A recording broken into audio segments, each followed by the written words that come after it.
पहला प्रश्न पढ़िए। देखिए पहला प्रश्न ही कितना इंपॉर्टेंट है। असहयोग आंदोलन के दौरान बिहार में कहां पर आयोजित विदेशी वस्त्र बहिष्कार कार्यक्रम काफी चर्चित रहा था? बताएंगे सभी लोग। इसका आंसर क्या होगा? आंसर सबको कमेंट करना है। और देखिए फ्रेंड्स, आंसर कमेंट करेंगे तो बेहतरीन तरीके से आपका रिवीजन होते चलेगा, इसलिए सब लोग आंसर जरूर कमेंट करिए। बताइए कि असहयोग आंदोलन के दौरान बिहार में कहां पर आयोजित विदेशी वस्त्र बहिष्कार कार्यक्रम काफ़ी चर्चा में रहा था।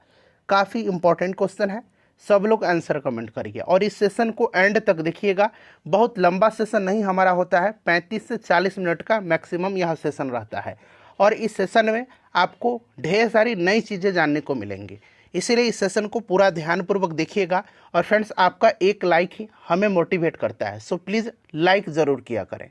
चलिए देखिए, असहयोग आंदोलन के दौरान बिहार में कहां पर आयोजित विदेशी वस्त्र बहिष्कार कार्यक्रम काफ़ी चर्चित रहा था? तो फ्रेंड्स, यह रहा था आपका कहां पर? तो भागलपुर में। याद रखेंगे, भागलपुर यहां पर राइट आंसर हो जाएगा। अच्छा, असहयोग आंदोलन के समय कुछ इंपॉर्टेंट पॉइंट्स मैंने बिहार से संबंधित आपको बताया हुआ है। देखिए, मैंने आपको बताया था कि बिहार विद्यापीठ का उद्घाटन जो है असहयोग आंदोलन के समय ही 6 फरवरी 1921 को महात्मा गांधी जी के द्वारा किया गया था, बिहार विद्यापीठ का। अच्छा, मजरूल हक ने 1921 में सदाकत आश्रम से, कहाँ से? सदाकत आश्रम से। सदाकत आश्रम से किसने? मौलाना मजहरूल हक ने सदाकत आश्रम से द मदरलैंड नामक अखबार निकालना शुरू किया था। ठीक है। और असहयोग आंदोलन के दौरान भागलपुर में दीपनारायण सिंह, मुंगेर में मोहम्मद जुबैर, मुजफ्फरपुर में मोहम्मद शफी और छपरा सारण में राहुल संकृत्यान ने महत्वपूर्ण भूमिका निभाई थी। एक बार मैं और रिपीट करता हूँ, असहयोग आंदोलन के दौरान बिहार में भागलपुर में दीपनारायण सिंह ने, मुंगेर में मोहम्मद जुबैर ने, मुजफ्फरपुर में मोहम्मद शफी ने और छपरा यानी कि सारण में राहुल संकृत्यान ने महत्वपूर्ण भूमिका निभाई थी। ठीक है, काफ़ी इंपॉर्टेंट है फ्रेंड्स, इसको आप ज़रूर याद रखिएगा। ठीक है। और मुठिया प्रथा के बारे में मैंने आपको बताया था, मुठिया प्रथा के बारे में इससे पहले वाले सेशन में मुठिया प्रथा था एक। ये प्रथा क्या था? तो यह प्रथा याद रखेंगे, असहयोग आंदोलन के दौरान जो है इसका संचालन किया गया था। और इसका संचालन जो हुआ था मुठिया प्रथा का, इसमें क्या होता था? तो प्रत्येक गृहस्थ प्रतिदिन एक मुट्ठी अनाज कांग्रेस को देता था, जिससे कांग्रेस को आर्थिक मदद मिलती थी। ठीक है। तो फ्रेंड्स, ये सब याद रखिएगा। असहयोग आंदोलन के दौरान बिहार में कहाँ पर आयोजित विदेशी वस्त्र बहिष्कार कार्यक्रम काफ़ी चर्चित रहा था? तो यह भागलपुर में। और कल ही मैंने आपको मॉडर्न हिस्ट्री का यानी कि इंडियन नेशनल मूवमेंट का महामैराथन रिवीजन सेशन कराया हुआ है, आप उसको जरूर देखिएगा। काफ़ी महत्वपूर्ण प्रश्न है, लगभग 2 घंटा का वह मैराथन सेशन है हमारा, जरूर देख लीजिएगा। चलिए नेक्स्ट क्वेश्चन करेंगे कि 1916 के प्रसिद्ध लखनऊ समझौते पर किसके बीच हस्ताक्षर किए गए थे? बताइए, इसका राइट आंसर क्या हो जाएगा? अच्छा, सबसे पहले तो देखिए, लखनऊ समझौता हुआ था कब? तो फ्रेंड्स 1916 में हुआ था। याद रखेंगे, लखनऊ समझौता कब हुआ था? 1916 में हुआ था। और लखनऊ समझौता जो है यह लखनऊ में आयोजित हुआ था। 2 दल थे, एक ये जो संयुक्त सत्र हुआ था दोनों दल का, ये भारतीय राष्ट्रीय कांग्रेस था और मुस्लिम लीग था, इसी के बीच में यह समझौता हुआ था। ठीक है, याद रखेंगे। और इसी में जो है कांग्रेस के गर्म दल और नरम दल में जो है एकता हो गया था। ठीक है। और मुस्लिम लीग से भी समझौता हुआ था, इस चीज़ को आप ध्यान रखेंगे। तो यहाँ पर देखिए, ये जो 1916 की लखनऊ समझौता था उस पर बाल गंगाधर तिलक और मोहम्मद अली जिन्ना के बीच में हस्ताक्षर हुए थे। बाल गंगाधर तिलक और मोहम्मद अली जिन्ना के बीच में हस्ताक्षर हुए थे। इस समझौते के परिणाम स्वरूप मुस्लिम लीग के नेता भारतीय स्वतंत्रता की मांग करते हुए कांग्रेस के आंदोलन में शामिल होने के लिए सहमत हुए थे। लखनऊ समझौते को हिंदू मुस्लिम एकता के लिए आशा की किरण के रूप में देखा गया था। ठीक है, काफ़ी इंपॉर्टेंट है, याद रखेंगे आप। ठीक है ना। चलिए नेक्स्ट क्वेश्चन है कि हैती से भारतीय नागरिकों को, हैती एक जगह है, कंट्री है, वहाँ से भारतीय नागरिकों को निकालने के लिए भारत द्वारा शुरू किया गया ऑपरेशन जो है उसका नाम क्या है? बताइए फ्रेंड्स, राइट आंसर क्या होगा? हैती से भारतीय नागरिकों को निकालने के लिए भारत के द्वारा शुरू किया गया ऑपरेशन जो है उसका नाम क्या है? करंट अफेयर्स के प्रश्न पूछे जाते हैं और यही लेवल होगा इस बार करंट अफेयर्स का। तो देखिए, भारतीय विदेश मंत्री एस जयशंकर ने हिंसा प्रभावित हैती से डोमिनिकन गणराज्य में फंसे भारतीयों को निकालने के लिए जो आपका ऑपरेशन था, यह ऑपरेशन इंद्रावती की घोषणा किया था। इंद्रावती राइट आंसर हो जाएगा। यहाँ पर आप देख सकते हैं ऑप्शन ए में दिया गया है ऑपरेशन इंद्रावती। अच्छा, ऑपरेशन अजय ये आपका जो इजराइल में जो फंसे भारतीय थे उनको निकालने के लिए चलाया गया था, और ऑपरेशन कावेरी ये सूडान में जो भारतीय फंसे थे उनको निकालने के लिए चलाया गया था। तो याद रखेंगे हैती से भारतीयों को निकालने के लिए कौन सा ऑपरेशन भारत सरकार के द्वारा चलाया गया था, तो ये ऑपरेशन इंद्रावती है। अभी रिसेंटली है, इसी साल का करंट अफेयर है, 2024 का ही मार्च महीने का है शायद ये, आप इसको जरूर याद रखिएगा। चलिए फ्रेंड्स, उसके बाद देखिए विश्व खुशहाली रिपोर्ट 2024 जो हैप्पीनेस रिपोर्ट आती है 2024 में भारत का स्थान क्या है। चलिए बताइए इसका राइट आंसर क्या होगा। विश्व खुशहाली रिपोर्ट 2024 में भारत का स्थान क्या है। चलिए सब लोग इसका आंसर कमेंट करेंगे, सब लोग इसका आंसर कमेंट करिएगा फ्रेंड्स, बताइए। तो फ्रेंड्स देखिए इसमें पहले स्थान पर जो कंट्री है वो फिनलैंड है। फिनलैंड जो है इसने लगातार 7वें वर्ष सबसे खुशहाल देश का खिताब जीता है, फिनलैंड, ठीक है ना। फिनलैंड जो है ये आपका सबसे टॉप पर है, शीर्ष पर है फिनलैंड, क्लियर। और भारत का स्थान जो है इसमें कौन सा है, भारत का स्थान 126वां है। भारत का स्थान इसमें कौन सा है, 126वां भारत का स्थान है, क्लियर, याद रखेंगे।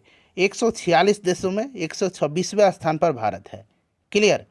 चलिए, और चाइना का स्थान इसमें 60वां है, नेपाल 93वें स्थान पर है, चाइना 60वें स्थान पर है, पाकिस्तान 108वें स्थान पर है। तो हो सकता है जो आपके नेबरिंग कंट्री हैं वहाँ से प्रश्न बन जाए, ठीक है ना। चलिए नेक्स्ट क्वेश्चन कर लेंगे, अगला प्रश्न है। तो यहाँ पर इनमें से कोई नहीं, राइट आंसर इसका हो जाएगा, क्योंकि 126वां स्थान है विश्व खुशहाली रिपोर्ट 2024 में भारत का। चलिए उसके बाद नेक्स्ट क्वेश्चन कर लेंगे, अगला प्रश्न हमारा कि पटना में अखिल भारतीय महिला सम्मेलन का अधिवेशन कब हुआ था। पटना में अखिल भारतीय महिला सम्मेलन का अधिवेशन कब हुआ था। चलिए बताइए इसका राइट आंसर क्या होगा। पटना में अखिल भारतीय महिला सम्मेलन का आयोजन कब हुआ था। सब लोग इसका आंसर कमेंट करिएगा, बताइए फ्रेंड्स इसका राइट आंसर क्या होगा। सब लोग इसका आंसर कमेंट करिए। तो देखिए फ्रेंड्स, महिला सशक्तिकरण एवं स्वतंत्रता आंदोलन पर विचार विमर्श हेतु 1929 में 1929 में पटना में अखिल भारतीय महिला सम्मेलन का आयोजन किया गया था। 1929 में, काफ़ी इंपॉर्टेंट क्वेश्चन है, इसको आप जरूर याद रखिएगा। पटना में अखिल भारतीय महिला सम्मेलन का अधिवेशन कब हुआ था, तो 1929 में। सब लोग याद रखिएगा कब हुआ था, 1929 में। अच्छा, सविनय अवज्ञा आंदोलन यानी कि नमक सत्याग्रह, ये 1930 की घटना है, आपको याद होगा। और जो आपका सविनय अवज्ञा आंदोलन था उस समय जो है आपको याद होना चाहिए कि छपरा जेल में नग्न हड़ताल का आयोजन किया गया था। कहाँ पर, छपरा जेल में नग्न हड़ताल का आयोजन किया गया था, असहयोग आंदोलन के दौरान, सविनय अवज्ञा आंदोलन के दौरान, ठीक है ना। और मार्च 1930 में सर अली इमाम की अध्यक्षता में पटना स्वदेशी लीग की स्थापना हुई थी। जो भी मैं पॉइंट बोल रहा हूँ बिहार स्पेशल का, वो सीधा सीधा प्रश्न बनेगा, ठीक है ना। तो देखिए 1930 में याद रखिएगा सर अली इमाम की अध्यक्षता में पटना स्वदेशी लीग का गठन किया गया था, क्लियर ना, याद रखिएगा। और बाकी तो मैंने आपको बताया ही था कि सविनय अवज्ञा आंदोलन जो थी उसमें बेगूसराय में चौकीदारी कर बंदी आंदोलन बड़ा चर्चा में रहा था। और सबसे पहले जो है बिहार में चौकीदारी कर बंदी आंदोलन बेतिया में शुरू हुआ था, ठीक है ना। तो ये सब याद रखिएगा। मैजिक लालटेन का लेक्चर था एक, मैजिक लालटेन का, यहाँ मैं लिखता हूँ मैजिक मैजिक लालटेन का लेक्चर था एक, जो कि मुजफ्फरपुर में हुआ था। और ये इसी आंदोलन के दौरान हुआ था, इसी आंदोलन के दौरान मुजफ्फरपुर जिला में हुआ था। और 1932 में 1932 में तारापुर गोलीकांड, याद रखना है, तारापुर गोलीकांड, ठीक है। 15 फरवरी 1932 की घटना है, तारापुर गोलीकांड। ऑप्शन यहाँ पर बी राइट आंसर हो जाएगा, इसको ध्यान रखिएगा। पटना में अखिल भारतीय महिला सम्मेलन का अधिवेशन कब हुआ था, तो 1929 में। चलिए फ्रेंड्स, सेशन पसंद आ रहा है तो प्लीज़ एक बार लाइक कर दीजिए। देखिए, बहिष्कार और स्वदेशी आंदोलन के लिए कार्य करने के लिए गोल्डन लीग नामक संस्था का गठन देवघर में कब किया गया था। अब देखिए यहाँ से प्रश्न जो है आपको दो तरीके से पूछा जा सकता है। एक तो प्रश्न बनेगा कि बहिष्कार और स्वदेशी आंदोलन के लिए कार्य करने के लिए ये गोल्डन लीग जो था, गोल्डन लीग नामक संस्था का गठन कहाँ पर किया गया था, तो इसका गठन किया गया था देवघर में, ठीक है ना। देवघर में याद रखिएगा गोल्डन लीग का गठन किया गया था बहिष्कार और स्वदेशी आंदोलन के लिए कार्य करने के लिए। और इसका गठन कब किया गया था ये भी आपको याद रखना है। तो बताइए इसका गठन कब किया गया था। तो देखिए फ्रेंड्स, 1904 में जो है अंग्रेजों का बहिष्कार करने और बिहार में स्वदेशी आंदोलन को आगे बढ़ाने के उद्देश्य से देवघर, जो कि अब आपका झारखंड में पड़ता है ना, ठीक है ना, द गोल्डन लीग की स्थापना वहाँ पर किया गया था। तो 1904 में देवघर में, याद रखिएगा, क्लियर, द गोल्डन लीग का गठन किया गया था। चलिए फ्रेंड्स, उसके बाद देखिए, किस देश का सर्वोच्च पुरस्कार ऑर्डर ऑफ ड्रूक ग्याल्पो, इस पुरस्कार का नाम जरा याद रखिएगा, थोड़ा सा डिफिकल्ट है बट आपको याद रखना है। क्या नाम है कि ऑर्डर ऑफ द यहाँ पर लगा दीजिए, order of the Druk Gyalpo. Order of the Druk Gyalpo किस देश का सर्वोच्च पुरस्कार है जिसे हाल ही में प्रधानमंत्री नरेंद्र मोदी को सम्मानित किया गया है? बताइए फ्रेंड्स, इसका राइट आंसर क्या होगा? तो देखिए, ये प्रधानमंत्री नरेंद्र मोदी को जो है भूटान का सर्वोच्च नागरिक पुरस्कार है order of the Druk Gyalpo, इससे सम्मानित किया गया है। और प्रधानमंत्री ऐसे पहले गैर भूटानी व्यक्ति बन गए हैं, ठीक है ना, जिनको यह पुरस्कार दिया गया है। गैर भूटानी बन करके इन्होंने इतिहास रच दिया है। तो यहाँ पर देखिएगा, ये भूटान का सर्वोच्च नागरिक पुरस्कार है, ठीक है ना, इसको आप याद रखेंगे, बड़ा इंपॉर्टेंट क्वेश्चन है, ठीक है ना। चलिए उसके बाद चलिए नेक्स्ट क्वेश्चन है, अगला प्रश्न कर लेंगे कि निम्नलिखित में से कौन खैरवार आंदोलन 1874-75 का नेता था? खैरवार आंदोलन आपको याद रखना है 1874, इतना आप जरूर याद रखिएगा, 1874, 1875, 1874-75 खैरवार आंदोलन, या इस तरह से आपको खरवार आंदोलन भी मिलेगा, ठीक है ना, खरवार आंदोलन या खैरवार आंदोलन, इस तरह से आपको मिल जाएगा। तो आप घबराइएगा मत, याद रखिएगा, ठीक है ना फ्रेंड्स, काफ़ी इम्पोर्टेंट है। और ये जो खरवार आंदोलन है, इसको सफाहोर आंदोलन के नाम से भी जाना जाता है, सफाहर आंदोलन के नाम से भी इसको जाना जाता है, ठीक है ना, इसको आप याद रखिएगा। अब बता दीजिए, सफाहर आंदोलन आपने पढ़ा होगा, खैरवार आंदोलन हो सकता है आपको शब्द नया मिला हो, लेकिन सफाहर आपने निश्चित रूप से पढ़ा है। बताइए इसके नेता कौन थे? तो देखिए, इसके नेता जो थे ये भागीरथ मांझी थे। भागीरथ मांझी राइट आंसर हो जाएगा, याद रखिएगा, भागीरथ मांझी करेक्ट आंसर इसका हो जाएगा। इस आंदोलन का नेतृत्व भागीरथ मांझी ने किया था और इस आंदोलन का उद्देश्य प्राचीन मूल्यों और जनजातीय परंपराओं को पुनः स्थापित करना था, ठीक है। आंदोलन के प्रति पूर्ण समर्पण वाले सफाहोर तथा उदासीन लोग बाबाजिया कहलाए थे, ठीक है ना, बाबाजिया कहलाए थे, बाबाजिया कहलाए थे, सफाहोर या बाबाजिया कहलाए थे। चले, तो ये भागीरथ मांझी यहाँ पर राइट आंसर हो जाएगा। अगला प्रश्न है कि मद्रास महाजन सभा की स्थापना किस वर्ष किया गया था? मद्रास महाजन सभा की स्थापना जो है यह किस वर्ष किया गया था? चलिए बताएंगे इसका राइट आंसर फ्रेंड्स क्या होगा। मद्रास महाजन सभा की स्थापना जो है यह किस वर्ष किया गया था? सब लोग इसका आंसर कमेंट करिए कि मद्रास महाजन सभा का स्थापना किस वर्ष किया गया था। चलिए बताइए, मद्रास महाजन सभा की स्थापना जो है यह किस वर्ष हुआ था? सब लोग आंसर कमेंट करिएगा, इसका राइट आंसर क्या होगा? सब लोग आंसर कमेंट करिए। देखिए, आंसर कमेंट करने से क्या होगा कि जो आप हमने पढ़ा, पहले लोग कहते थे ना कि जो चीज़ें हम लोग लिख करके पढ़ते हैं वो चीज़ें हमें लंबे समय तक याद रहती है। इसीलिए मैं आपसे कहता हूँ कि आप कमेंट करिए, कमेंट करिएगा तो वो चीज़ें आपको लंबे समय तक याद रहेंगी, ठीक है ना।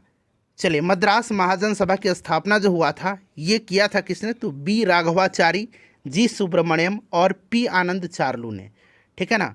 और एक और नाम है एस रामास्वामी मुदलियार, नाम याद रखिएगा। 1884 में बी राघवाचारी, जी सुब्रमण्यम, पी आनंद चार्लू और एस रामास्वामी मुदलियार ने। कब? तो 1884 में। ऑप्शन नंबर यहाँ पर सी राइट आंसर हो जाएगा, option number C correct answer होगा। चलिए अगला प्रश्न कर लेंगे। अब नेक्स्ट क्वेश्चन है कि सुंडा ट्रेंच किस महासागर में अवस्थित है? सुंडा ट्रेंच जो है यह किस महासागर में अवस्थित है? बताएंगे इसका राइट आंसर क्या होगा? चलिए सब लोग बताइएगा कि सुंडा ट्रेंच जो है यह किस महासागर में अवस्थित है? सुंडा ट्रेंच किस महासागर में अवस्थित है? जल्दी से आंसर कमेंट करिए। तो देखिए फ्रेंड्स, सुंडा ट्रेंच की बात करते हैं तो सुंडा ट्रेंच जो है यह हिंद महासागर में अवस्थित है। कहाँ पर है सुंडा ट्रेंच? तो यह हिंद महासागर में अवस्थित है। और सुंडा ट्रेंच का विस्तार जो है मुख्यतः इंडोनेशिया द्वीप समूह के सुमात्रा एवं जावा द्वीपों के समानांतर है। इंडोनेशिया द्वीप समूह के सुमात्रा, यहाँ मैं लिखता हूँ इंडोनेशिया द्वीप समूह के सुमात्रा एवं जावा द्वीपों के समानांतर है। ठीक है ना, तो याद रखिएगा सुंडा ट्रेंच यह हिंद महासागर में है। ठीक है फ्रेंड्स, चलिए उसके बाद नेक्स्ट क्वेश्चन कर लेंगे। अगला प्रश्न कि निम्नलिखित में से किस राज्य में कांगेर घाटी राष्ट्रीय उद्यान स्थित है। कांगेर घाटी राष्ट्रीय उद्यान जो है यह किस राज्य में है, किस राज्य में कांगेर घाटी राष्ट्रीय उद्यान है। चलिए सब लोग इसका आंसर कमेंट करिए कि कांगेर घाटी राष्ट्रीय उद्यान जो है यह किस राज्य में है। सब लोग इसका आंसर कमेंट करिए, बताइए। तो देखिए फ्रेंड्स, ये जो कांगेर घाटी राष्ट्रीय उद्यान है यह आपका छत्तीसगढ़ में है। कहाँ पर है, छत्तीसगढ़ में है। अच्छा, एक इंद्रावती टाइगर रिजर्व है, Indravati tiger reserve, Indravati tiger reserve ये भी छत्तीसगढ़ में ही है। अच्छा, बिहार में एकमात्र टाइगर रिजर्व जो है ये वाल्मीकि टाइगर रिजर्व है जो कि पश्चिम चंपारण में पड़ता है। ठीक है, चलिए उसके बाद नेक्स्ट क्वेश्चन करेंगे कि किस प्रकार की चट्टानों में खनिजों का जमाव परतों में मिलता है। बताइए इसका राइट आंसर क्या होगा, बताएंगे सब लोग। इसका राइट आंसर क्या होगा कि किस प्रकार की चट्टानों में खनिजों का जमाव परतों में मिलता है। किस प्रकार की चट्टानों में खनिजों का जमाव परतों में मिलता है। सब लोग जल्दी से आंसर कमेंट करिएगा। और देखिए फ्रेंड्स, आंसर कमेंट करते चलिए, ठीक है ना। और आपसे एक ही रिक्वेस्ट रहता है मेरा कि सेशन को एक बार लाइक करें और इसको एक ग्रुप में ज़रूर शेयर करें। तो देखिए इसका राइट आंसर आपका ऑप्शन नंबर यहाँ पर बी हो जाएगा, अवसादी। अवसादी चट्टान में खनिजों का जमाव परतों में मिलता है। चट्टान तीन प्रकार के होते हैं, आग्नेय, अवसादी और रूपांतरित यानी कि कायांतरित। रूपांतरित या कायांतरित एक ही बात है, ठीक है ना। आग्नेय, अवसादी, रूपांतरित या फिर कायांतरित। ठीक है, इस चीज़ को आप याद रखेंगे। चलिए, तो यहाँ पर राइट आंसर ऑप्शन नंबर इसका बी करेक्ट आंसर हो जाएगा। नेक्स्ट क्वेश्चन है कि 2011 के जनगणना के अनुसार बिहार की कितनी आबादी गांवों में रहती है। यानी कि 2011 की जनगणना की अगर हम बात करते हैं तो इसके अनुसार आपसे पूछा गया है कि बिहार की जो ग्रामीण जनसंख्या है वो कितना प्रतिशत है। तो टोटल अगर हम बात करें बिहार की जनसंख्या के बारे में 2011 का, तो ये आपको याद रखना है बिहार की जनसंख्या कितनी है 2011 के जनगणना के अनुसार 10,40,99,452। ये आपको याद रखना है, 10,40,99,452। और इसमें अगर हम बात करते हैं तो ग्रामीण जनसंख्या का जो प्रतिशत है यह आपका 88.7% है। वहीं अगर आपसे नगरीय जनसंख्या पूछता तो 11.3% हो जाए। ठीक है ना, इस चीज़ को आप जरूर याद रखेंगे। क्लियर, बड़ा ही इंपॉर्टेंट है। और दशकीय जनसंख्या वृद्धि दर कितनी रही है 2001 से लेकर के 11 तक में, दशकीय जनसंख्या वृद्धि दर बताइए फ्रेंड्स। राइट आंसर इसका क्या हो जाएगा, दशकीय जनसंख्या वृद्धि दर जो रही है आपका 25.4% रही है। ठीक है ना, 25.4% याद रखिएगा। चलिए उसके बाद नेक्स्ट क्वेश्चन करेंगे कि पृथ्वी के वायुमंडल का सर्वाधिक घनत्व कहाँ होता है। पृथ्वी के वायुमंडल का सर्वाधिक घनत्व जो होता है ये कहाँ पर होता है। चलिए बताएंगे फ्रेंड्स इसका राइट आंसर क्या होगा। सब लोग इसका आंसर कमेंट करिए कि इसका करेक्ट आंसर क्या होगा। पृथ्वी के वायुमंडल का सर्वाधिक घनत्व जो होता है ये कहाँ पर होता है। तो सर्वाधिक घनत्व जो होता है फ्रेंड्स ये क्षोभ मंडल में होता है। ऑप्शन ए ट्रोपोस्फेयर में होता है, क्षोभ मंडल में होता है। पृथ्वी के सबसे निचले परत को क्षोभ मंडल कहा जाता है और क्षोभ मंडल की ऊंचाई ध्रुवों पर 8 किलोमीटर तक। ठीक है ना, ध्रुवों पर कितनी, यहाँ मैं लिखता हूँ ध्रुवों पर। ठीक है ना, क्षोभ मंडल की ऊंचाई ध्रुवों पर 8 किलोमीटर तक और विषुवत रेखा पर 18 किलोमीटर तक होती है। विषुवत रेखा पर 18 किलोमीटर तक होती है। ठीक है ना, इस चीज़ को आप याद रखिएगा, बड़ा ही इंपॉर्टेंट है। ठीक है, और क्षोभ मंडल में तापमान की गिरावट की दर प्रति 165 मीटर, प्रति 165 मीटर याद रखिएगा। क्षोभ मंडल में तापमान की गिरावट की दर प्रति 165 मीटर की ऊंचाई पर 1 डिग्री सेंटीग्रेड अथवा 1 किलोमीटर की ऊंचाई पर 6.4 डिग्री सेंटीग्रेड होती है। इस चीज़ को आप याद रखिएगा। ठीक है ना। और फ्रेंड्स देखिएगा कि सभी वायुमंडलीय जो घटनाएं होती हैं, सभी वायुमंडलीय घटनाएं जैसे कि वर्षा, मेघ गर्जन, बादल, ये जितनी भी वायुमंडलीय घटनाएं होती हैं ना, आंधी तूफान, ये सब इसी मंडल में होती हैं। ठीक है ना, और इस मंडल को सम्मोहन मंडल भी कहा जाता है। क्षोभ मंडल को अधोमंडल भी कहा जाता है, सम्मोहन मंडल भी कहा जाता है, अधोमंडल भी इसको कहा जाता है, अधोमंडल भी इसको कहा जाता है, सम्मोहन मंडल भी इसको कहा जाता है, सम्मोहन मंडल। ठीक है ना, तो ये सब आप पॉइंट ध्यान रखिएगा। क्लियर, चलिए फ्रेंड्स आगे बढ़ेंगे, नेक्स्ट क्वेश्चन कर लेंगे। अगला प्रश्न है हमारा कि हिमालय की श्रेणियों में सबसे प्राचीनतम श्रेणी का नाम क्या है। हिमालय की श्रेणियों में सबसे प्राचीनतम श्रेणी का नाम आपसे पूछा जा रहा है। बताएंगे फ्रेंड्स इसका राइट आंसर क्या हो जाएगा। सब लोग इसका आंसर कमेंट करिए कि राइट आंसर इसका क्या होगा। सब लोग इसका आंसर कमेंट करिएगा। हिमालय की जो श्रेणी है उनमें सबसे प्राचीनतम श्रेणी का नाम क्या है। सब लोग इसका आंसर कमेंट करिएगा। चलिए देखिए, हिमालय की श्रेणियों में बृहत हिमालय जो है, बृहत हिमालय श्रेणी यह सबसे प्राचीनतम श्रेणी है, ठीक है ना। और शिवालिक श्रेणी जो है सबसे नवीनतम हिमालय का भाग है। शिवालिक श्रेणी जो है यह सबसे नवीनतम हिमालय का भाग है, ठीक है। चलिए यहाँ पर मैंने बताया था आपको बृहत हिमालय श्रेणी जो होगा यह सबसे प्राचीनतम श्रेणी है, याद रखिएगा, ठीक है। चलिए नेक्स्ट क्वेश्चन कर लेंगे फ्रेंड्स। और ट्रांस हिमालय का अंतिम रूप में उत्थान जो हुआ था ये क्रिटेशियस टर्शियरी काल तक हुआ था, इसे भी आप याद रखेंगे, ठीक है। नेक्स्ट क्वेश्चन है कि निम्नलिखित में से कौन भारतीय राष्ट्रीय कांग्रेस का स्थापना अधिवेशन में उपस्थित नहीं था।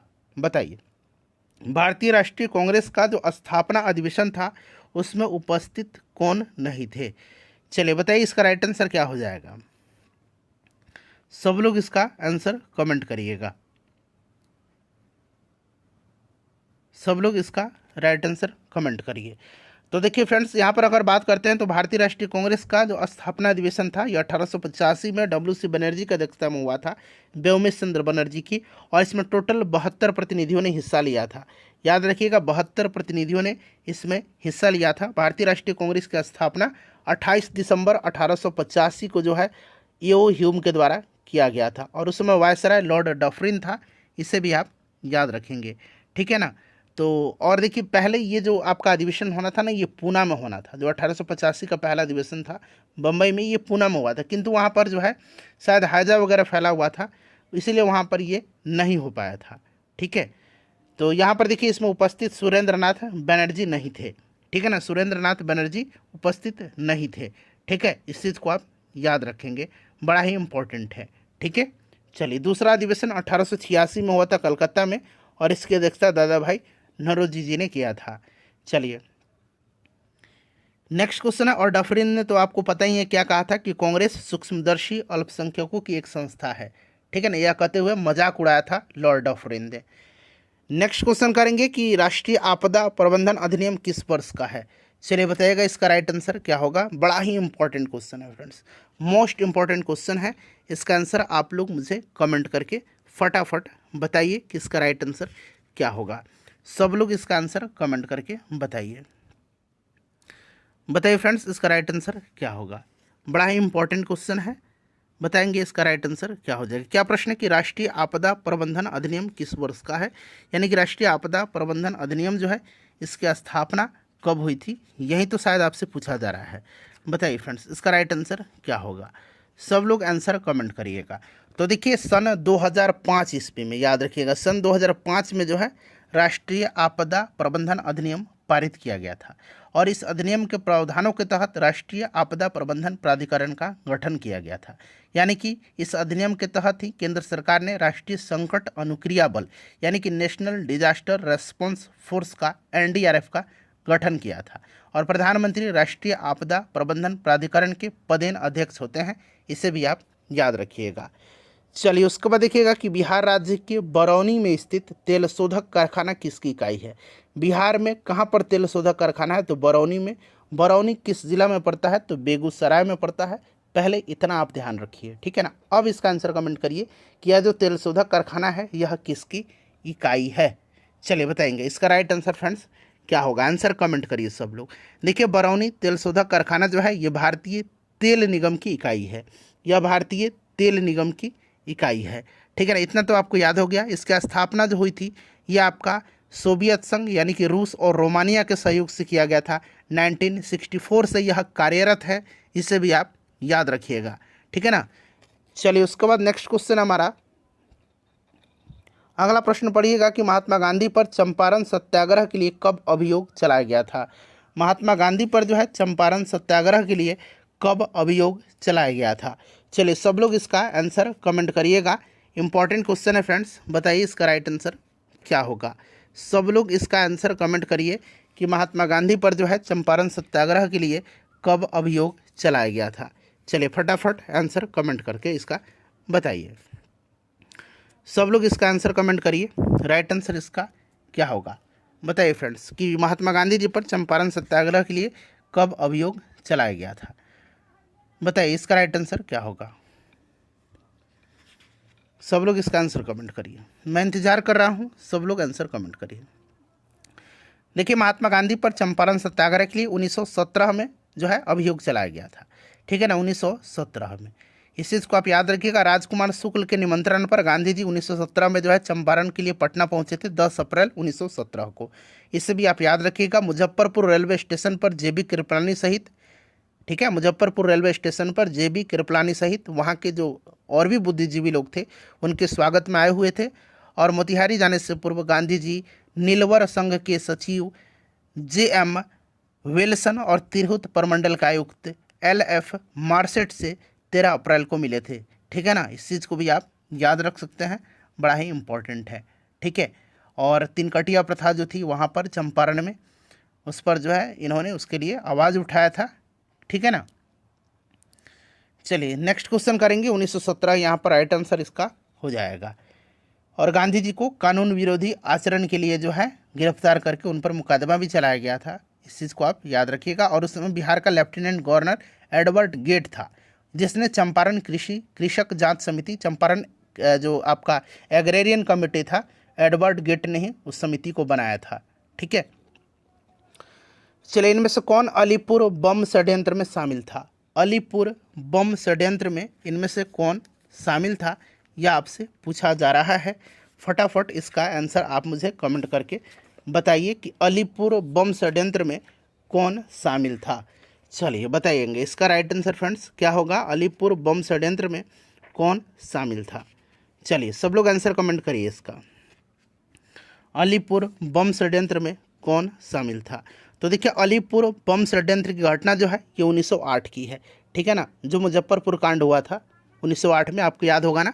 चलिए बताएंगे अलीपुर बम षड्यंत्र में शामिल कौन था। 1908 में हुआ था और अरविंद घोष के बारे में कहा जाता है कि यह गरम दल के पहले नेता थे जिन्होंने बाद के समय में क्रांति का रास्ता अपना लिया था, ठीक है ना। और ये अरविंद घोष ही थे, यहाँ पर राइट आंसर हो जाएगा। इस चीज़ को आप याद रखिएगा। और 1908 का जो मुजफ्फरपुर बम कांड था जिसमें खुदीराम बोस और आपके एक और थे प्रफुल्ल चाकी जो उसमें शामिल थे। प्रफुल्ल चाकी ने तो आत्महत्या कर लिया था, लेकिन खुदीराम बोस को जो है 1908 में शायद 11 अगस्त के दिन फांसी की सज़ा दी गई थी। चलिए किसने कांग्रेस से अलग होकर के पृथक कांग्रेस राष्ट्रवादी दल का गठन किया था। चलिए फटाफट इसका आंसर कमेंट करिए कि राइट आंसर इसका क्या होगा। सब लोग इसका आंसर कमेंट करिए। सब लोग इसका आंसर कमेंट करिए कि किसने जो है कांग्रेस से अलग होकर के कांग्रेस राष्ट्रवादी दल का गठन किया था। बताएंगे फ्रेंड्स इसका राइट आंसर क्या होगा। सब लोग इसका आंसर कमेंट करिए कि इसका करेक्ट आंसर क्या होगा। बताइए फ्रेंड्स इसका राइट आंसर क्या होगा। करेक्ट आंसर सब लोग कमेंट करिए। तो यहाँ पर ध्यान दीजिएगा फ्रेंड्स कि कांग्रेस से ही अलग होकर के कांग्रेस राष्ट्रवादी दल का जो गठन किया था, ये किया था पंडित मदन मोहन मालवीय ने, ठीक है ना, पंडित मदन मोहन मालवीय ने। यहाँ पर option number C right answer हो जाएगा। बहुमुखी व्यक्तित्व के ये धनी थे मदन मोहन मालवीय, यह एक शिक्षाविद थे। ये सब आप याद भी रख सकते हैं। 1915 में इन्होंने हिंदू महासभा नामक संगठन का गठन भी किया था 1915 में, ठीक है। और 1931 में ये द्वितीय गोलमेज सम्मेलन में भी इन्होंने भाग लिया था। चलिए 1916 में बनारस हिंदू विश्वविद्यालय की स्थापना किया था। कितना मैं आपको बताऊं, ठीक है ना। चलिए नेक्स्ट क्वेश्चन कर लेंगे कि यहाँ पर देखिए सूची दिया गया और मिलान करना है। तो सबसे पहले मिलान करके यहाँ से राइट आंसर चुनना है। थोड़ा सा मैं बड़ा करता हूँ, अब आपको यहाँ स्पष्ट रूप से ये चीज़ें दिखाई दे रही होंगी। अब बताइए यहाँ पर इसका राइट आंसर क्या होगा। चलिए मिलान करिए और करेक्ट आंसर आपको बताना है, ठीक है ना। चलिए बताइए। तो यहाँ पर फ्रेंड्स आप देखेंगे तो बॉम्बे क्रॉनिकल, ठीक है ना, बॉम्बे क्रॉनिकल ये क्या होगा बताइए। बॉम्बे क्रॉनिकल जो है ये आपका फिरोज शाह मेहता के द्वारा प्रकाशित समाचार पत्र है। तो यहाँ पर देखिए फिरोज शाह मेहता हो जाएगा, ठीक है ना। कॉमनवेल्थ एनी बेसेंट का है, लीडर जो है ये मदन मोहन मालवीय का, और सर्च लाइट सच्चिदानंद सिन्हा हो जाएगा। इस तरह बिहार से संबंधित है, तो मेरे हिसाब से 3, 2, 1 और 4 हो जाएगा। यही होना चाहिए ना, 3 नहीं, 3 के बाद 1 होगा ना, फिर 2, 3, 1, 2, 4, 3, 1, 2, 4, ये वाला सही दिया गया है। ठीक है ना। चलिए अब आगे बढ़ेंगे, नेक्स्ट क्वेश्चन कर लेंगे। ठीक है ना। न्यू इंडिया और कॉमनवेल्थ, न्यू इंडिया भी मनी बेसेंट का ही है, इस चीज़ को आप याद रखिएगा। ठीक है। चलिए अगला प्रश्न कर लेंगे। नेक्स्ट क्वेश्चन है कि राजा राममोहन राय के द्वारा स्थापित प्रथम संस्था कौन सी थी। राजा राममोहन राय के द्वारा स्थापित जो प्रथम संस्था थी, ये आपसे पूछा गया है कि कौन सी थी। चलिए बताइए प्रथम संस्था। वैसे राजा राममोहन राय ने ब्रह्म समाज की स्थापना किया था। ठीक है ना। ये चीज़ तो आपको जानते ही होंगे पहले से। 1828 में इन्होंने जो है ब्रह्म समाज की स्थापना किया था, 1828 में। लेकिन उनके द्वारा स्थापित प्रथम यहाँ पर पूछा गया है संस्था कौन सी थी। तो फ्रेंड्स ये संस्था जो थी इसका नाम है आत्मीय सभा। इन्होंने आत्मीय सभा की स्थापना 1815 में किया था, हिंदू धर्म में एकेश्वरवादी मत का प्रचार करने के लिए। ठीक है ना। और राजा राममोहन राय ने अपने युवा समर्थकों के सहयोग से आत्मीय सभा की स्थापना किया था। इसे भी आप जरूर याद रखिएगा। ठीक है। चलिए नेक्स्ट क्वेश्चन कर लेंगे। अगला प्रश्न है कि 1857 के विद्रोह को किसके द्वारा प्रथम भारतीय स्वतंत्रता संग्राम के रूप में वर्णित किया गया है। ये प्रश्न मैंने इसलिए रखा है कि आपको दिखा सकूं कि ये प्रश्न 2 बार बीपीएससी के द्वारा लगातार, यहाँ पर देखिए 2022 और 2023 में, 2023 में तो टीचर एग्जाम में पूछा गया है कि 1857 के विद्रोह को किसके द्वारा प्रथम भारतीय स्वतंत्रता संग्राम के रूप में वर्णित किया गया है। बताइए फ्रेंड्स इसका राइट आंसर क्या होगा। इसका आंसर क्या होगा, सब लोग आंसर कमेंट करिए फटाफट। इसका आंसर कमेंट करिए कि इसका राइट आंसर क्या होगा। चलिए बताइएगा इसका राइट आंसर क्या होगा। बताइए, आसान प्रश्न है, आंसर कमेंट करके बताइए। और ये प्रश्न जो है ना, इसका आंसर आप लोग मुझे कमेंट करके बताइएगा। ठीक है ना। इस प्रश्न का आंसर आप लोग मुझे कमेंट करके बताइएगा। ये आपके लिए प्रश्न, एक प्रश्न आपके लिए मैं रखता हूँ, इसका आंसर आप लोग मुझे कमेंट करके बताइए। चलिए उसके बाद देखिएगा कि कर्जन वायली की हत्या के आरोप में किसे मृत्युदंड दिया गया था। कर्जन वायली की हत्या के आरोप में, देखिए कर्जन वायली की हत्या जो है 1909 में, 1 जुलाई 1909, ये डेट भी आप चाहें तो याद रख सकते हैं 1909, लेकिन आप ज़रूर याद रखिएगा, सन याद रखिएगा 1909 में 1 जुलाई 1909 को लंदन में मदन लाल ढींगरा ने गोली मार करके किया था कर्जन वायली की हत्या। ठीक है ना। इस चीज़ को आप याद रखिएगा। क्लियर। और फिर 1909 में ही 17 अगस्त के दिन मदन लाल ढींगरा को फांसी की सज़ा दिया गया था। उधम सिंह ने जनरल माइकल ओडायर को गोली मारा था, ये आप याद रख सकते हैं। चलिए तो फ्रेंड्स से हमारा सेशन समाप्त होता है। सेशन को लाइक करिएगा और प्लीज़ इसको शेयर कर दीजिएगा।